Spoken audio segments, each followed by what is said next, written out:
You are good to go. Okay. Elizabeth, you want to get us started?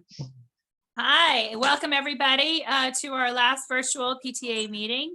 All the officers that were with you last year are continuing on. We had a conversation with the PTA and to say, well, what do we do? And they said, well, you're not the only ones that are in this scenario. So we'll all be continuing on in the same position. I don't believe Keolo is going to do it. So we are absorbing the treasurer position as well. It was a very unique year last year, but we made it through. We didn't have as many expenses as we normally would, being in person, but we were able to start the school year off. Katie and I did racing about town buying bins. That seems so God long ago, bless doesn't you. it? Yes, we bought big bins, and that's what we used for all the kids when we thought they were coming back to school, and eventually they did, and that's where all their stuff is kept. Couple of purchases throughout the year, and recently I just bought all of their 6th grade graduation caps and their tassels. We got a request from Mrs. Kenyon. Hi, Mrs. Kenyon, to help out with the beautiful flowers up in the front garden where the animal sculptures are. So we were helping with that.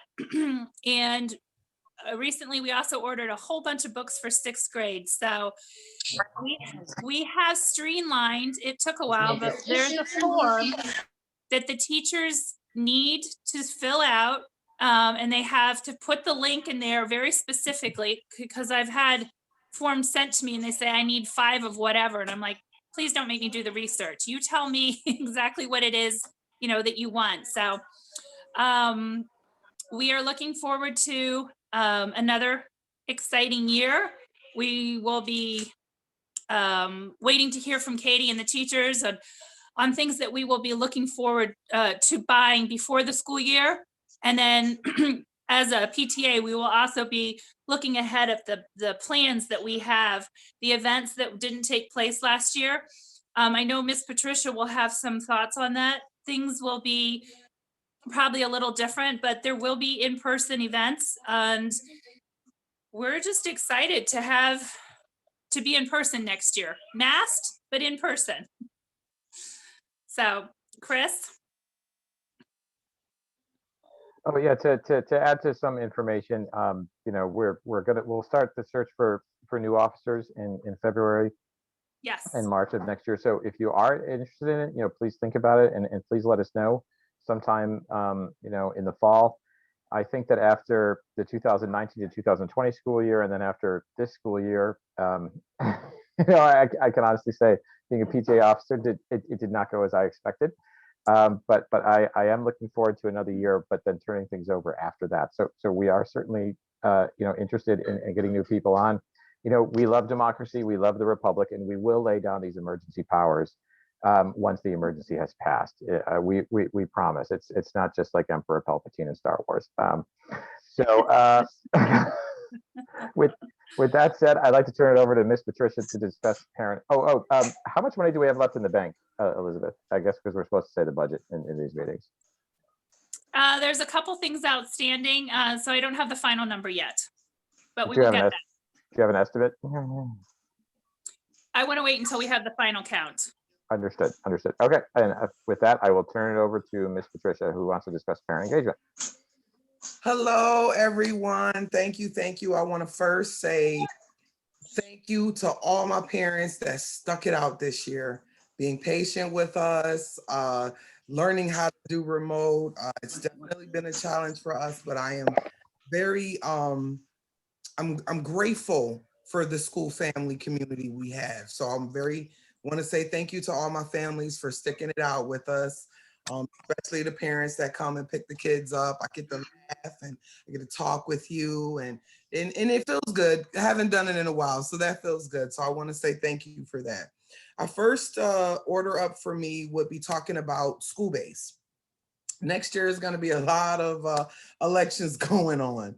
So I want to thank Antoinette Curtin for being a part of school base. Her term has come to an end. looking for another parent or two to join our school-based team for year 2021, 2022.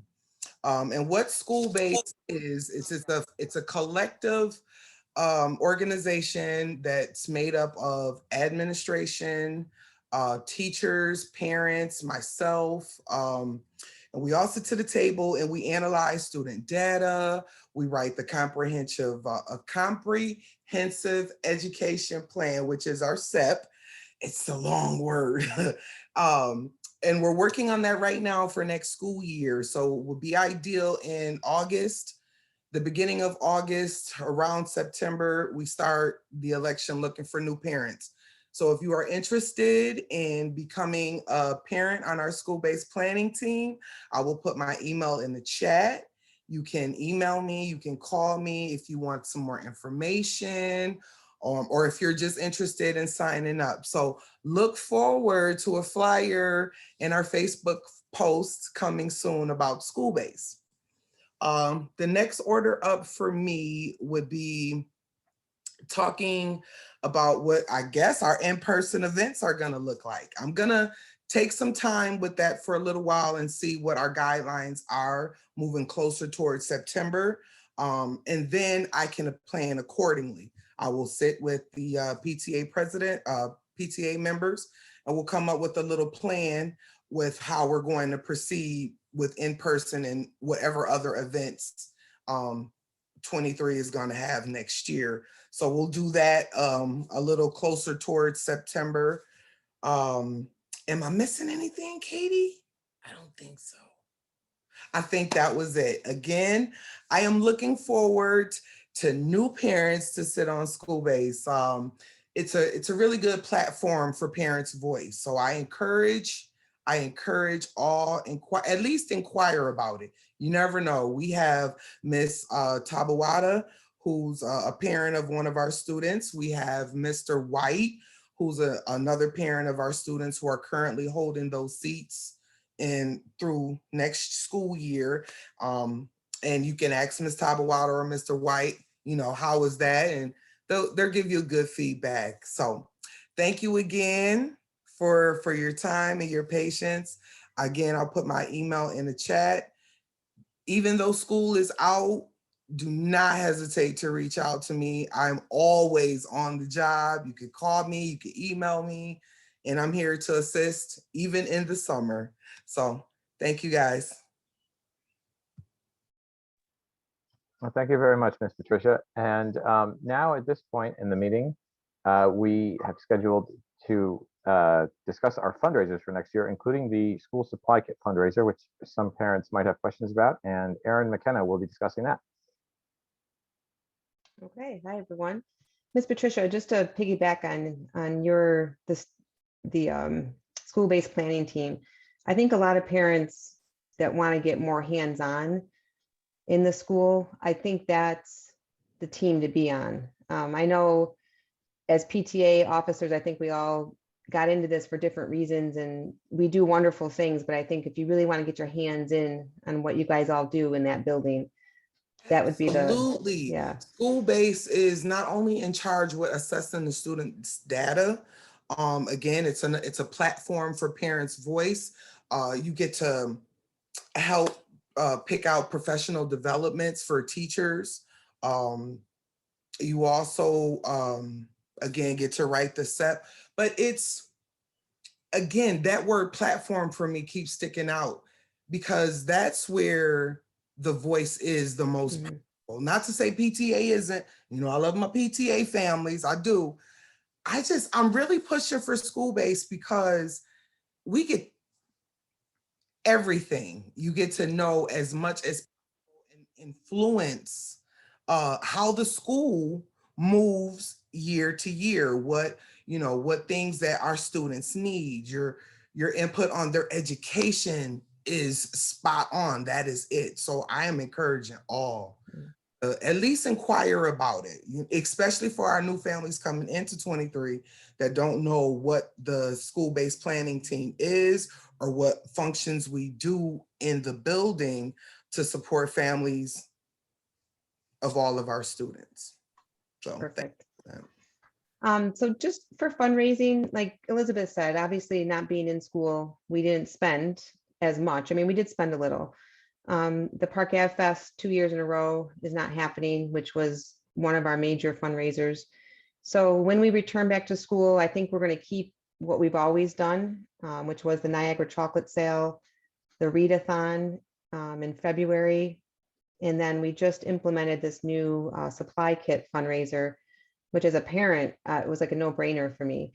So the PTA is going to use that for the convenience, the ease for the parents, the teachers, and then we'll have that as also a little fundraiser for us to kind of, get some money back that we've missed for the last year being out, and use those monies like we've had in the past for events at school, for teacher needs in the classroom, and things like that.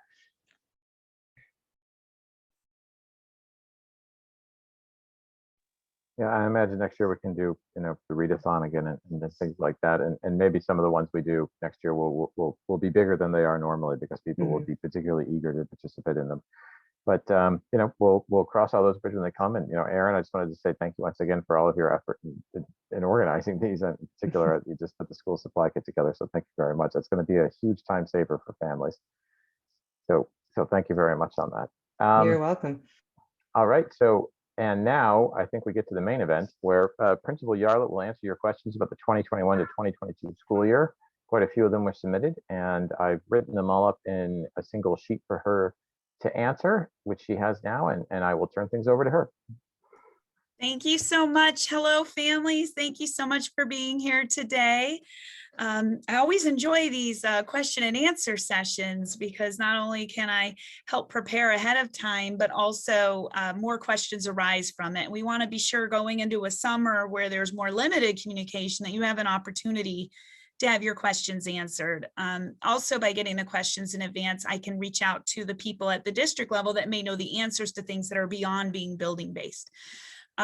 With that, I will say, as Ms. Patricia also stated, all of you know the guidelines coming out of the CDC and New York State Ed and the governor's office and our local Department of Health, they're changing all the time. It was just recently changed last Friday. The one good thing is the district at least kept everything consistent through the end of this school year, which is next Thursday, last day for students. So some of what I'm going to tell you will be, we have to wait and see because it's all going to be dependent on what the CDC requirements are and what the district stance is on health and safety in the school buildings come September. So we don't really know where we're going to be at that point yet. So some of the questions that I'll go through, I just want to warn you ahead of time. Some of them the district could not answer yet and said we kind of have to wait and see. So it's unfortunate, honestly, as a building principal, and Ms. Patricia can speak to this as well as any teachers in the building, we'd like to know sooner than later ourselves. There is a lot of planning in the summer. Summer is not really a time off, at least, for Ms. Patricia, myself, Ms. Roberts, the assistant principal, and the secretaries and our custodian. We're working round the clock to try to prepare things. So if that's a frustration for you, trust me, we understand, and we're in it with you. And as soon as we hear anything that we don't have answers for you tonight, we will make sure it goes out to families. And we'll be working through the PTA to set up ideally a July and an August parent question and answer session too, just so we can kind of keep it going during the summer as things do arise. Okay, with that, yes, thank you, Mr. Bowers. He forwarded me a Google Doc with a lot of your questions. So I'm just going to kind of go through them one at a time. The first question was, do we know what percentage of students have opted for remote learning? At this time, there are 15 total students in our school whose parents opted for remote learning for them for next year. Again, that's as of right now. So if CDC guidelines change at any point, if it's deemed that schools are ready to be fully open with minimal or no social distancing and there's no need for remote learning, we don't know if that will change. But at this time, going into the year, only 15 students at this point out of 308 total students are planning to be remote. Do we know if there will be remote learning options after the first semester next year? Again, we're not sure. We don't know where we're going to be. we don't know anything. It's hard to even say for the fall. And I know that's frustrating, and I apologize. We're just as frustrated. We just don't know because we don't know if there'll be spikes and the district has to go to certain guidelines again, like we did when we opened in February, very strict guidelines, 6 feet of distance and masked all the time. And therefore we couldn't have all students in the building at the same time. We don't know what that will look like. I imagine that if we're going back full time, which it seems as though we are in the fall, with the exception of a few remote learners, that as long as things stay pretty consistent during the fall with health and safety, I would imagine it would continue to be full in person at that point, and either the remote program discontinues or those students remain in remote and we don't add any new kids to it. So I really don't know where it's going to be. But there will be options coming out of what that could look like, and then you can prepare from there. So we're just gonna unfortunately have to wait and see. It's an interesting transition time for us. Will any classrooms loop next year? So I can say cohorts of students looping together, that will not happen again this next year. We did it last year only because at the end of last school year, we left school in March and we had kids coming in this year, and we wanted to keep things as consistent as possible for them because it was so tumultuous from March to June. I mean, teachers had to learn how to be online. Students, we needed Chromebooks. It was just such an upheaval that we decided to keep the kids together one more year, and in most cases loop up with their existing teacher again for some continuity going into this year. However, now we're at a point where, and Ms. Patricia talked about our school set plan, our comprehensive education plan that our school-based planning team develops each year. We are now looking ahead in a 3-year model, meaning anything that we plan at this point, we're rolling out over the next 3 years. We're not going to change everything year to year to year. We want some stability, especially after a very unstable year. So with that, we're having teachers remain at the grade level we've just assigned them to. They will stay at that grade level for the next 3 years. Ideally. Now, of course, there are always certain things that happen during the year. We have retirements or other things that come up that require us to shift some staff around. But for the most part, the staff will stay static. And that's for a couple of reasons. As I said, we're trying to make sure things are consistent, but also we have a brand new English language arts curriculum that we had to implement this year during a pandemic. And that's very difficult to do when you're not sitting with your colleagues and working as grade level teams through the materials and working with students in front of you. Our teachers did a great job trying to implement this year one, but all of the research says it takes anywhere from 3 to 5 years of doing a new curriculum before you really become advanced at it. And knowing that this year was a good introductory year for them, we need a solid 3 years for them to really become experts at that grade level. And that makes it easier for them to move to different grade levels because they understand the basis and the theory and everything behind the curriculum. So for those purposes, we want to keep that the same. So teachers were notified this week of what grade levels they would be teaching next year. And that will go out to families soon. You guys will most likely know where your child is slated to go later this summer. And that is because already we have a lot of movement. With all the kids we currently have enrolled, we have a lot of kids we're expecting to move. That we've been notified will be moving, and there's going to be kids transferring in over the summer. And as each child comes in and we learn about their learner profile, we have to adjust where we initially place students. So we have initially placed students in classrooms at this point, but we can't share that because you'll get all excited about my child got this teacher. And then all of a sudden come August, I may have to shift that. So technically we don't normally inform parents who their child's teacher is till August for that purpose. By then things are usually pretty stable. All teacher transfer days are over by then. By then all student transfers between schools that parents can apply for are also complete. So we'll have a much better idea at that point. So that's where we are with looping. We're not continuing with looping for the next 3 years. We will not loop unless for some reason it's absolutely necessary, and it'd be like one teacher or one grade that's looping. And again, it's all based on staffing. Will in-person students be expected to log in remotely on sick days and snow days? Great question. We asked the district the same thing because I'm sorry, just like you, we love our snow days, right? I mean, if we have to live in New York, that's the one thing we live for, right? I moved from Florida and I was like, yes, snow days. Maybe your kids have rituals, but I can tell you right now, as teachers, we all have rituals. Pajama pants on backwards the night before, a cup of cocoa, you turn around 3 times.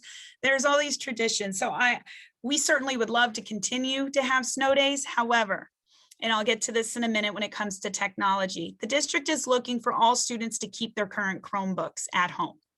And knowing this, which I'll go into more detail in a minute, knowing this, that they'll keep them home during the summer and through the next school year, I have to believe in some way they may say there are no more snow days because you can just open your laptop and your Chromebook and hop on. So I don't know where the district's going with that, but that certainly leaves a little bit of pause for us to think, gosh, are they gone? So no one has come out from the district to say yes or no. But certainly keep in mind that once kids do have technology in the home, that opens up more possibilities for instruction. So I can't answer that, but that kind of gives you a roundabout way of where it could go. So fingers crossed, because we do love our snow days and so do our kiddos. So we'll see. Will students have to wear uniforms next year? I love this question. This couldn't be more opportune, and Miss Patricia can speak to this too. This year, as we were creating our CEP, or comprehensive education plan for the school for next year with school base, we had to conduct student interviews. And wow, what a wonderful experience that was. This is the first time the process has included student interviews.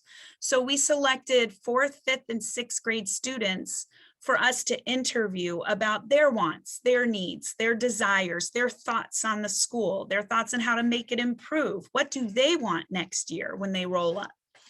And it was very consistent, grade to grade. They miss the relationships. They miss the fun things about school, the house days, the Lions dens, the events at school, the night events at school, like everything that makes school so wonderful to be in.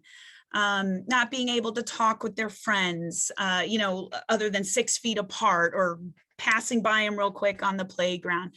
There was a lot of that. But what really came out is students were very, especially our current 5th grade students rolling up to 6 as the leaders of our building, they were adamant that they needed to have student voice and decision-making in this building. And we were so pleased to hear that. So there's a lot of things we're planning as part of the CEP with the student input. And one of the things they would like to have a voice in, they said, was uniforms and whether or not we should have uniforms. We also want parent voice in this question.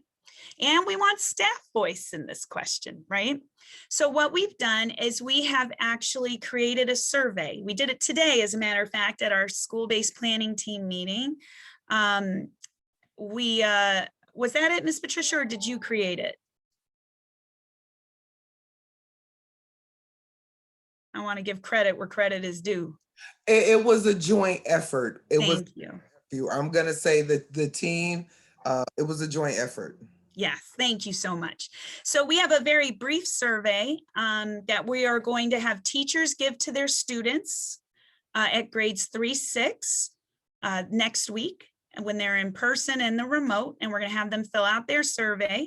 We are going to provide you with the link in the chat tonight. I will also post it on our school regular webpage at the top under updates, along with this video. We're going to ask that it be posted on the PTA Facebook site. We'll post it on the school site. We just want everybody's opinion. The staff will also complete it before they check out next Thursday. We want to know what you all think. So I will say that something to keep in mind, what we learned from the district this year is that you can put that you have a uniform requirement, but it is just a recommendation. It cannot be required. You cannot force a child to wear a uniform. And so with that, when you have children show up not in uniform, you can offer them a uniform, which we do, to change into, but if they say no, they say no. And we do have children that say no. And so it's not a true uniform policy because as the districts pointed out in a public, you can't mandate that happen. So that was something for us to think about when we were discussing it today. So your feedback's going to be very critical here. The survey asks just a simple question. First, I'll just pull it up for you so you can see it because it's very brief. It's not too time consuming. So here it is. This is what the survey will look like. I am a parent, student, or staff member. Should our school continue to require uniforms for students? Yes, they should be mandatory for all students. Again, with the caveat, there is no such thing as mandatory. It's strongly recommended. No, they should be optional. Families should be able to decide. So families and students can decide if they want to come in uniform or if they want to come in their own clothes. And no, we should get rid of uniforms completely. And then if you have any other comments, questions, or concerns in regards to school uniforms, this is where you would write your comments. So that is where we are with the survey. And I think that survey is going to be very informative for us because again, we want everybody's viewpoint. And then as a school, we will decide based on the majority and what we see, that's what we'll go with. And we will share that data with the PTA officers and they can then in turn, of course, share it with our families. And we may share it at the next parent Q&A session that I will offer in July. So that's kind of where we are. So if there's any questions about that, when you fill out the form, please write them in there. And if you want us to contact you directly to answer your questions, just send us your email or your phone number and we'll take care of that. We'll call you personally or email you personally a response. The next question was, will students who are fully vaccinated have to wear masks? Again, I'm sorry, but anything regarding health and safety, we have no answers at this point because for the start of the school year, look how much has changed in just a few weeks. We just can't predict where we're going to be as a district. So unfortunately, I don't have an answer at this point, but once we receive updated guidance from the Department of Health, New York State Ed, the governor, CDC, and our district, we will certainly alert parents. And that's why I think the July and August parent Q&A sessions that we can do will be really helpful. We hope to have more information by then. Will kids move throughout the day for things like lunch, gym, music, library, etc., or will they spend the whole day in the one classroom? Again, we won't know until we receive the guidance. I will say right now, they've at least changed from right now we're continuing with 6 feet of distance. But as you know, the CDC changed the requirements to 3 feet of distance. It's quite possible we would at least go into next school year with that in mind, so the kids would be closer. If that's the case, there is a chance they might be able to move for specials.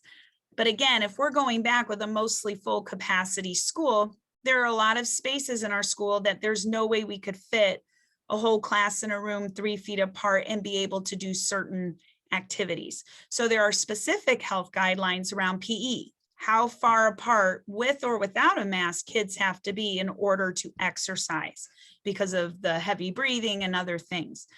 I don't know what that's going to look like come the fall. So we're going to have to wait and see. My hope is that we're kind of back to as close to normal as possible in the fall. I mean, right now things are looking really positive. I hope that continues. But again, any answers regarding health and safety guidelines are going to change between now and September. So please attend our July and August sessions, and we hope to have much more information throughout the summer. Will there be a House Cup again next year? Yes, there will. We're so excited. Yes, there are a lot. Now that we'll have all the kids back in the building, we're going to be going back to all the things that we love to do. Even Lions Dens, which again, based on health and safety guidelines, might have to be kind of split.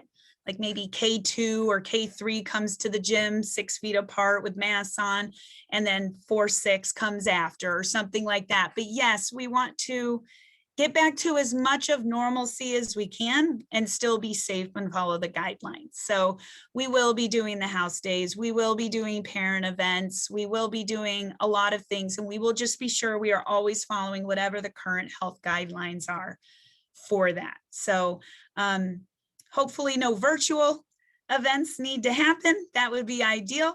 but that is always a possibility. That's the next question. Can we have in-person events, after school events next year, like open houses, dinners, PTA meetings, the storybook parade, plays, field trips, snuggle up and read, the book fair, bike to school day, and the end of the year picnic? As I said, we'll have to wait for guidance, but our goal is, yes, to do all those things.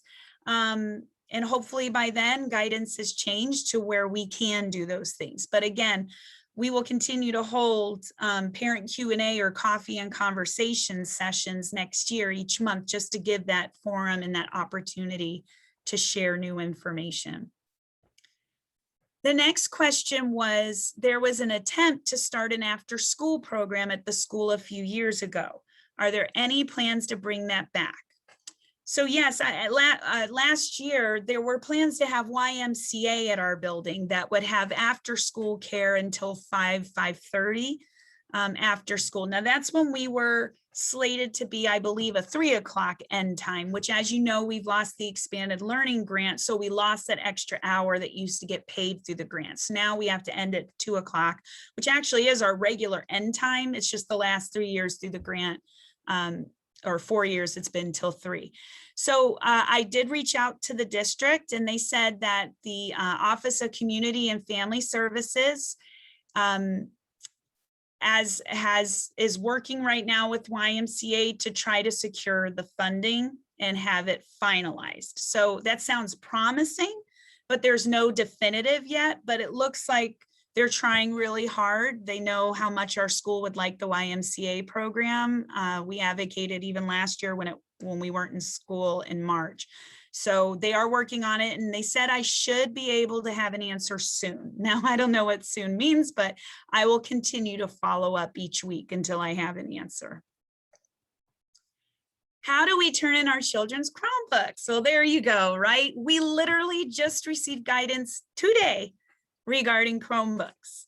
So this is a timely meeting, and I guarantee you between now and the end of school next week, we'll probably get 5 new updates about all kinds of things.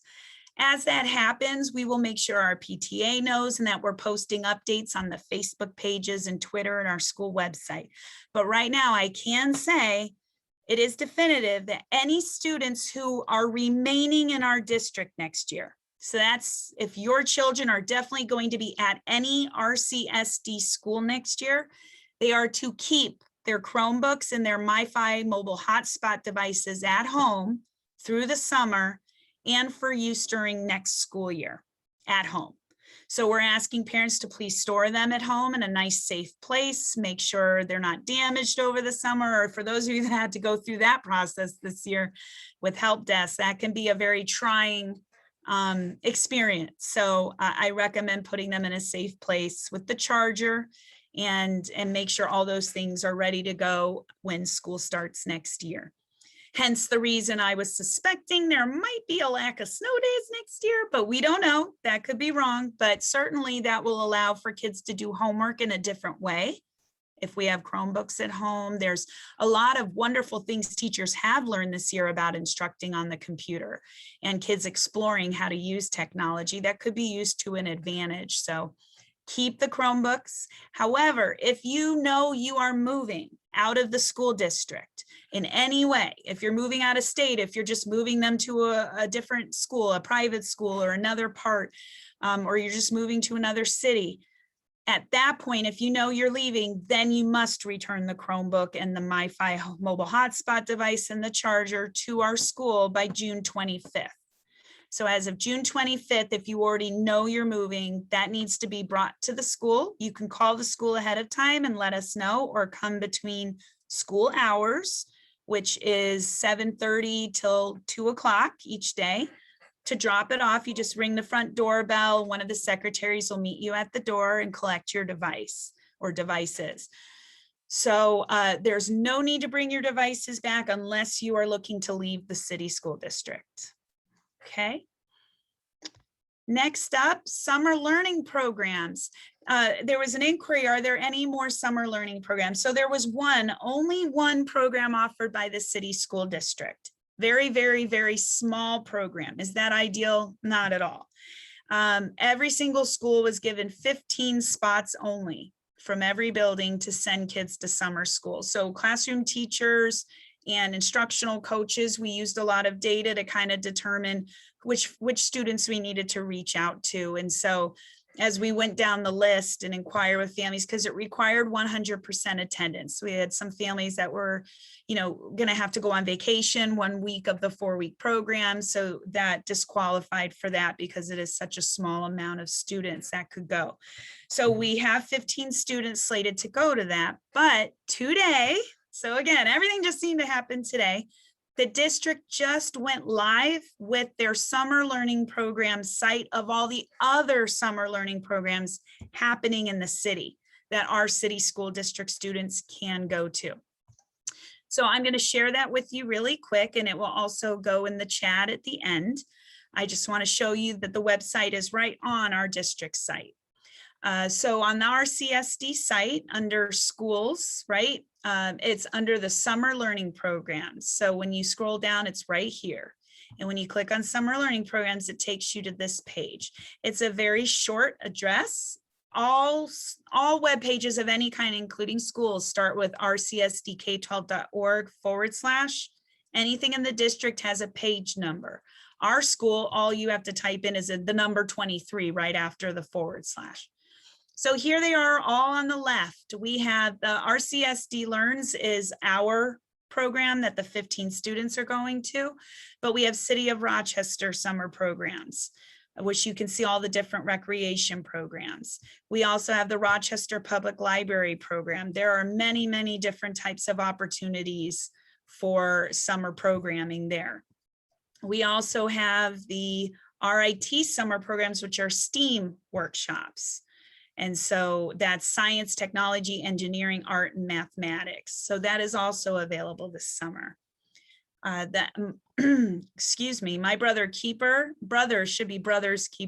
summer program is for grades 7, 8. And these are also activities that they can do in the summer. And then our final one, this is just summer meals, how to get summer meals during the summer. So it gives all the locations for that. So this is a very useful website to find out what is out there. And some of these programs are free to RCSD students. So certainly if you are interested in looking at summer programs, I recommend you go to that website. And I'm going to put that in the chat for you right now. So you can certainly begin doing that. There it is. Don't do the period though. Sorry about that. Let me do it again without the period. I don't know what that will do to the pathway to get there. As for percentage of teachers and staff vaccinated, we don't have access to that due to HIPAA law. We can't know that. Even me as a principal, I don't know that. So, and when we fill out our health surveys every morning, it's optional if you even want to disclose that to the district. So no, we have no idea who's vaccinated. PE outdoors, yes, sometimes they do PE outdoors, but at this point, not really, because we have to spread all the kids out on the playground. In the past, we could have 2 classrooms at a time on each playground, 1 grade on the big one, 1 grade on the small one. But now, because of the social distancing, we can only put 1 classroom on each playground at a time. And so the PE teacher had been working inside the school with the students. Because there's more guidelines, they need to be 16 feet apart, or at the time they did outside to have no mask on and be able to do the activities. So it was just easier to keep with that. Next year, we hope will look very, very, very different. So fingers crossed on that. And then finally, Miss Kenyon put in the chat, but I will also say she has done an amazing job with Joe Dean, who many of you know from previous years of working with our School 23 family, and also community members who have provided seeds and plants for the front of our school, for our gardens, and for the front display with all the student sculptures and art. However, these things need to be watered. So she's asking that if there are any families out there that live in the neighborhood or even don't, but would like to bring their kids to the playground every now and then and play, if you're willing to help water the gardens, we ask that you please email Miss Kenyon, and I'm going to put that in the chat. I think she also did. that you guys, if you'd like, can come help with keeping the ground, those particular gardens and the flower beds watered. So if you're interested, that would be great. No pressure, but I'm sure she would love the support. There's a question in the chat. Will students have access to platforms like Success Maker and Happy Numbers on their Chromebooks over the summer?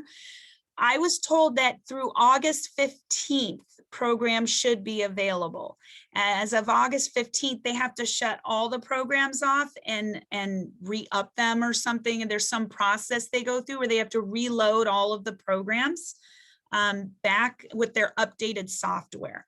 So they need a couple of weeks to do that before school starts. So you should have access to those programs through August 14th. Possibly the 15th. I can't remember if the 15th is when it's over or when it's one more day to go. Anything about RCSD and how the zoning reconfiguration plan might affect current students and families? Nothing at this time. Nothing has come out yet. We don't know. I think they're still gathering feedback from outside parties. So we hope to know soon. So we can kind of, again, prepare for it as a school community. So fingers crossed. Do teachers want classroom materials back? If they're no. If they're consumable materials like workbooks and things, no. If teachers need something back, they will communicate with you directly. But for the most part, we don't think that's going to need to be an issue or an ask. If there's anything specific they do want back, they'll reach out. Otherwise, assume, nope, you are good to go. You keep the bins. They are yours. Use them for whatever you need. I don't know about you, but I could use about 10 of them here at my own home to organize. So they are yours to keep. And we hope that they were useful to help you and your child with the organization of all their materials this year. And I really, really, really want to do a huge shout out on behalf of the school to the PTA and Mr. Beck for providing all the funds we needed on a moment's notice. I mean, I can't even tell you, parents, this all happened within like 7 days of you receiving your bins. And many of them and their children came out and helped us to get all the bins ready to go. Teachers came and put things in the bins on their day off. I want to thank you because all of you together helped make this happen for our building. And it just, we're blessed to have such an amazing school community, and you're such a huge part of it. And we thank you very, very much. Katie, I just want to piggyback on the teachers. The teachers have been amazing. I can't say enough good things for my own 2 children who stayed fully remote, and I can't tell you and thank you enough. It's been really good. So thank you. I'm so glad. I'm so glad. And I can tell you the teachers, they are amazing and they love your children. I will honestly say that they love your children, and it was nothing to them to go above and beyond what they may have normally done in a regular school year because they mean so much to them. So thank you all very much. This has been an incredible school year in more ways than one. It has challenged every one of us in so many ways as well. And I know we've been frustrated, all of us along the way, and there were like no answers to any questions we had. And, things broke down, and it's just been what a year. And yet here we are with 1 week to go. We all made it. And I just have to say, I mean, I'm not going to cry here, but we did it. We did it. You did it. We could not have done this without you. Honestly, I cannot say that enough. This has been an incredible year, and you all helped make this possible. So thank you for the sacrifices you had to make this year and the double, triple, quadruple duty you had to do to help your children this year. Man, we're blessed. We're truly, truly blessed. And I know Miss Patricia feels the same way. So with that, if there are any other questions, feel free to unmute yourself and ask.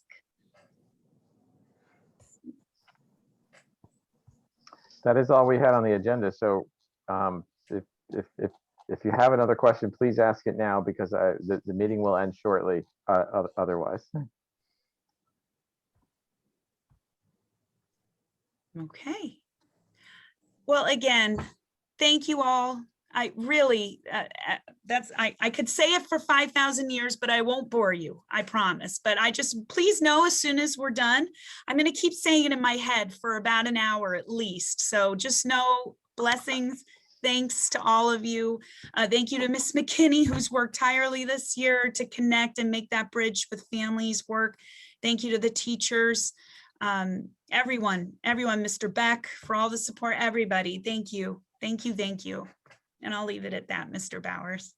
Okay, well, that's all I have as well. I just wanted to say the same thing, that this will be a year and really 2 years that none of us will ever forget. And, you know, more challenges ahead of us, of course. It's not over yet, but next year will be different than this year. And that's something. Okay, so thank you very much, everyone. Does anyone else, any of the officers have anything else they want to toss in? I'm just going to put in my 2 cents, having been in the building since when? February, March, whenever I came back in. February 8th. Talk about it, Miss Wow. Crony. What's that? I said, talk about it, Miss Crony. You got firsthand experience. I have to say, parents that are on here, just absolutely wow. The teachers truly adore your kids, whether they're online or whether they're in person. And it's been an interesting, it's been frustrating and challenging sometimes, but I have to say that I have been blown away by the support and the cohesiveness of the planning, the process, everything about it. I mean, I think there's so much that we have learned this year that we will actually apply going forward. Yeah, and you know what, we'll make it work. I know Katie and Ms. Yarlett keep saying, right. we don't know. And she's right. We have no idea what the future will hold, but we do know that we're a super strong family, and we will help the new people that come in, whether they're a transfer or whether they're coming in through pre-K or kindergarten or a brand new grade. This is an amazing, strong family, and having heard experiences from other schools, wow, we really hit it right out of the park. So kudos to our staff and teachers. Yeah, we did. Thank you. Yeah. Well, I think that's a great place to end the meeting. You know, thank you everyone for joining, and Thank you, everyone. you know, we'll see you next year. No, we'll see you in July. Yes. Oh wait, there's another meeting in July? I'll do a parent Q&A session in July with quick updates. Got I'll it, send it okay. out to you all and we'll go from there. Understood. Okay, thank you. Bye, everyone. Okay, bye-bye. Bye. Bye. Bye-bye. See you in Bye, July. sweetie.